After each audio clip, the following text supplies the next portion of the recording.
Now, I've been known to bust out some fat moves on the D floor, but I don't think the old Saturday night fever was in fashion back in the medieval days. Lucky for me, I've got an expert on hand to show me the ropes. If you think trying to impress the ladies with your dance moves is hard, then spare a thought for the blokes living back in the dark ages. Warning, medieval dancing is not for the faint-hearted. Just quietly, I think I've found my true calling, but I did catch up with historical dance director John Garden to brush up my knowledge on the subject. As you can see, I'm all dressed up here because I'm at the medieval tournament where we are dancing. John here is the head coordinator of the dance and music program. John, firstly mate, how did you get into this? Oh, that's a obvious question. I can't remember, it was so long ago.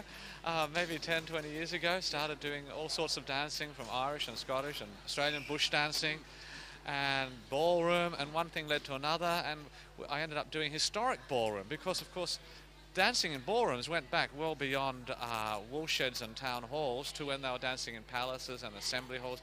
All those period movies, you see, from Renaissance times, Jane Austen movies, Victorian England movies. So we started learning the ballrooms from the 15th, 16th, 17th, 18th and 19th century. And I'd always been playing in bands and playing all different sorts of music, and dance music can't be more fun than dance music. Yes. And so it's obvious to have dance to go with it. So we started up a dance group to specialise in all those different historical periods. It is truly an art to master the many elegant steps involved, with dances dating back to the Shakespearean and Elizabethan eras. How do people get involved with this? Is it just people of all the community, or is it just special certain groups, or what? Well, we've come up with our own group from Canberra, and they've come from all different walks of life. A lot of them are students, and so lots of energy. There's nothing we can't do with them, because we can do the fanciest footwork dances and the dances that were really scandalous that a lot of other people won't do because you're up in the air a lot. We can do those as well with this group.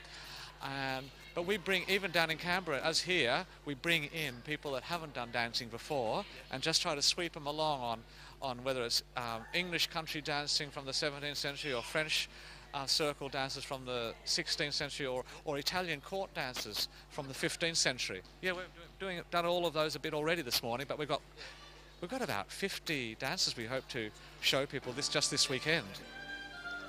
They call me the Renaissance man. Well, okay, maybe not. Maybe I need a bit more practice, but I have learned some hot steps that I can surely use on the dance floor back home.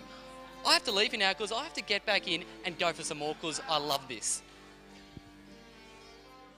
With 2 workshops under our belt, the team had a greater understanding of the basics of medieval traditions, but really that was only the tip of the iceberg.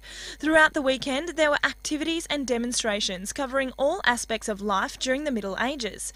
In amongst having a great time, people were actually learning a lot in the process.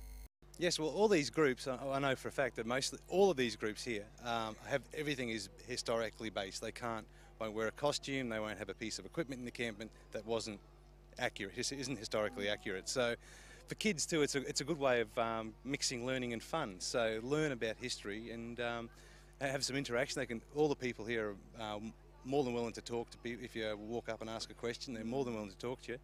And it's just a great way to learn as well as have a bit of fun as well. We try to create an experience so when people come to the tournament, it's like stepping back into history. So we have big markets and people come in and they have like what I call a wow factor. It's like, oh, this is unbelievable, because they almost get transported back in time. We have this real focus on education. Because we are an educational institution, we really focus on that at the tournament, and with all the reenactment groups we have always asked them to perform and dress and create their encampment so it is as historically accurate as possible. Look guys, I don't know what I've done to deserve this, but here at the Abbey Medieval Tournament I've found myself all locked up. I don't know how I'm going to get out of this one.